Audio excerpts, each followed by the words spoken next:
భారీ వర్షాలు రైతులను నిండా ముంచాయి. చేతికొచ్చిన పంట నీళ్లపాలు కావడంతో రైతులకు కన్నీళ్లే మిగిలాయి. మహబూబ్ నగర్ జిల్లాలో వందల ఎకరాల్లో పంటలు నీట మునిగాయి. వరద ఉధృతికి వరి చేన్లు నేల కొరిగాయి. పెట్టిన పెట్టుబడి కూడా రాదని రైతులు ఆవేదన చెందుతున్నారు. ఇంత పెద్ద ఎత్తున పంట నష్టం జరిగినా రేవంత్ ప్రభుత్వం అధికారులు కన్నెత్తి చూడలేదని రైతులు మండిపడుతున్నారు. మహబూబ్ నగర్ నుంచి మరిన్ని వివరాలు మా ప్రతినిధి నరేష్ అందిస్తారు. మోంతా తుఫాను మహబూబ్ నగర్ జిల్లాలో బీభత్సం సృష్టించింది. వందల ఎకరాల్లో పంట నీట మునిగింది. ఎడతెరిపి లేకుండా కురిసినటువంటి వర్షాలు అన్నదాతకు కన్నీళ్లు మిగిల్చాయి. వందల ఎకరాల్లో పంట నీట మునిగింది. ప్రస్తుతం మనం జడ్చర్ల మండలం గంగాపూర్ శివార్లో ఉన్నాం. ఇక్కడ విజువల్స్లో చూడొచ్చు.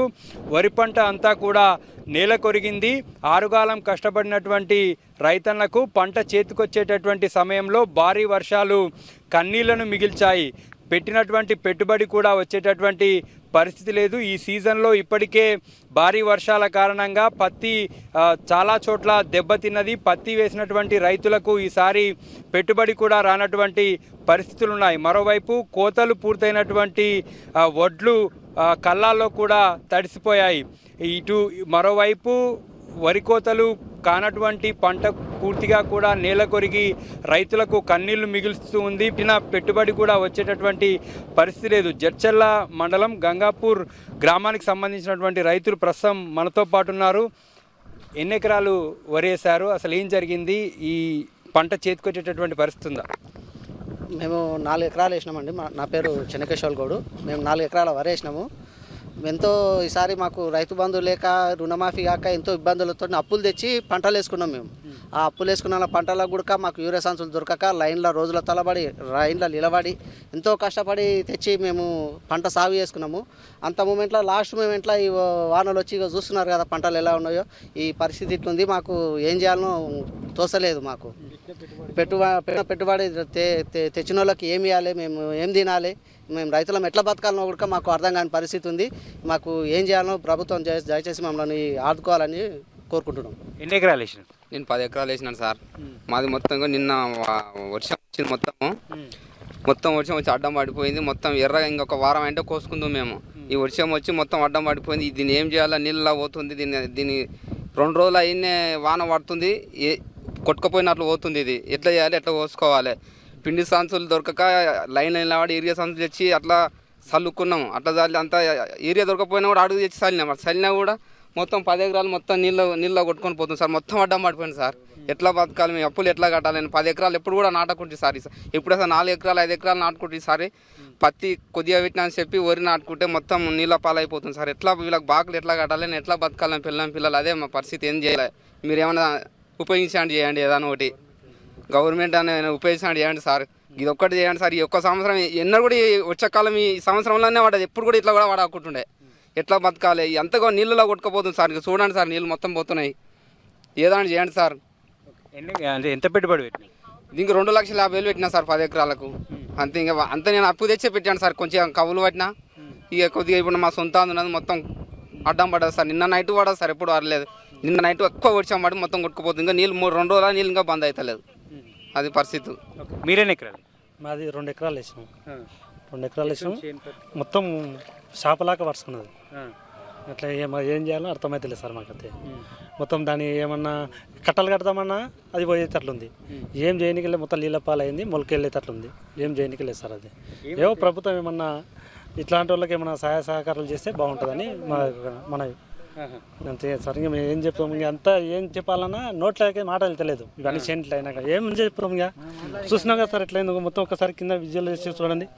ఏం చెప్పనీకే లేదు. మొత్తం గాలివానలు వచ్చి మొత్తం అదైంది సార్. ఇంకా ఏం చెప్పనీకి ఏం లేదు సార్. ఇంకా మాకైతే తోసలేదు. చెప్పాలంటే కూడా మాటలు వస్తలేవు చెప్పాలంటే కూడా.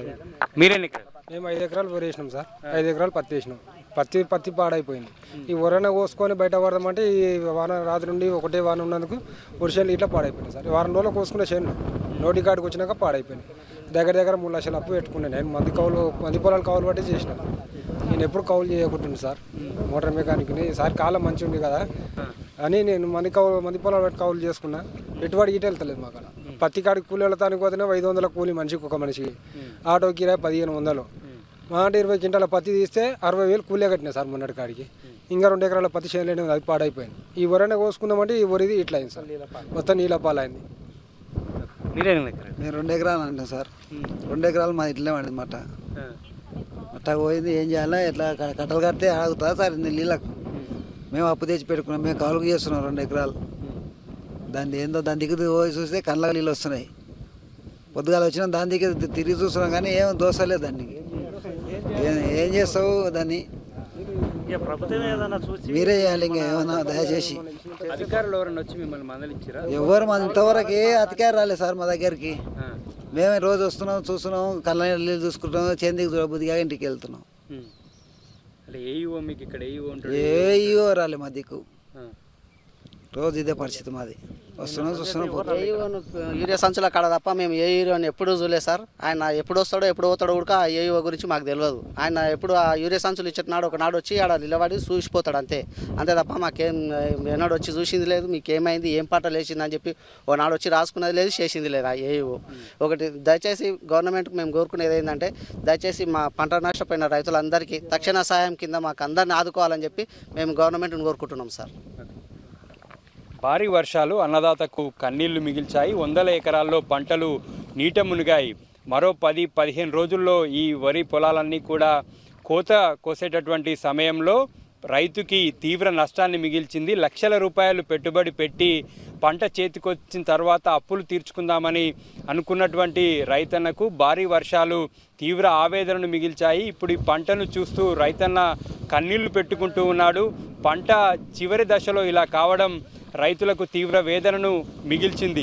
ఉమ్మడి జిల్లా వ్యాప్తంగా కూడా ఇదే రకంగా పరిస్థితి ఉంది. రైతులను ఈసారి భారీగా వర్షాలు కురుస్తుండడంతో ఇటు పత్తి కావచ్చు, వరి మొక్కజొన్న పంటలన్నీ కూడా రైతులు తీవ్రంగా నష్టపోయారు. ఇంత పంట నష్టం జరుగుతున్నప్పటికీ కూడా అధికారులు ఎటువంటి స్పందన లేదని, ఇటువైపు కన్నెత్తి కూడా చూడలేదని రైతులు ఆగ్రహం వ్యక్తం చేస్తున్నారు. ప్రభుత్వం వెంటనే స్పందించి నష్టపోయినటువంటి పంటకు పరిహారం అందించాలని రైతులు డిమాండ్ చేస్తున్నారు.